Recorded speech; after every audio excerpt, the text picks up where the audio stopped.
Incroyable, avec 60 millions d'euros en jeu, l'Olympique de Marseille a pris une décision qui a surpris tout le monde. Alors que de grands clubs se battaient pour l'un des attaquants les plus convoités d'Europe, l'UM a tout simplement quitté la table des négociations. Mais pourquoi?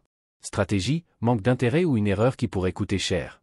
Mais avant de continuer, assure-toi d'être abonné à la chaîne, car je vais te tenir au courant de toutes les grandes actualités en avant-première, rien que pour toi. Les rumeurs étaient donc vraies. L'hiver dernier, le nom de Dusan Vlahovic a été associé à l'Olympique de Marseille, et ce n'était pas juste une simple spéculation. La Juventus a réellement proposé l'attaquant serbe au club phocéen. Un joueur de ce calibre disponible sur le marché, ça attire forcément l'attention, surtout quand des clubs comme Newcastle, le Bayer Leverkusen et le Borussia Dortmund étaient aussi sur le coup.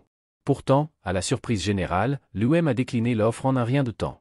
La proposition de la Juve était un prêt de 6 mois, sans option d'achat. En d'autres termes, Vlahovic serait venu, aurait joué une demi-saison, puis serait reparti en Italie. Pour un club qui cherche stabilité et vision à long terme, ce type de deal peut être un vrai piège. Bien sûr, avoir un attaquant de ce niveau pendant quelques mois aurait été génial, mais après? L'UM a besoin de construire une équipe solide, pas seulement de trouver des solutions temporaires. Maintenant, réfléchis un instant, et si l'UM avait accepté cette offre? Vlahovic aurait disputé quelques matchs, peut-être même marqué des buts décisifs, mais ensuite? Il s'en va, sans aucune garantie, laissant un vide en attaque et obligeant le club à repartir de zéro. On a déjà vu ce scénario trop souvent, non? Des clubs qui misent sur des renforts de courte durée et qui, quelques mois plus tard, se retrouvent sans solution. Le football, ce n'est pas seulement une question de gros noms, c'est aussi de stratégie et de construction d'un effectif compétitif sur plusieurs saisons. C'est pourquoi la direction a opté pour une autre approche et a misé sur Amine Gouiri ***. L'ancien joueur de Nice traversait une période difficile à Rennes, mais il connaît bien la Ligue 1 et a le potentiel pour s'imposer à Marseille.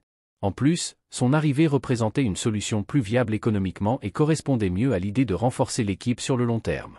Avec Gouiri, l'UM mise sur un joueur capable de progresser et de s'intégrer pleinement au projet du club, sans l'incertitude d'un prêt éphémère.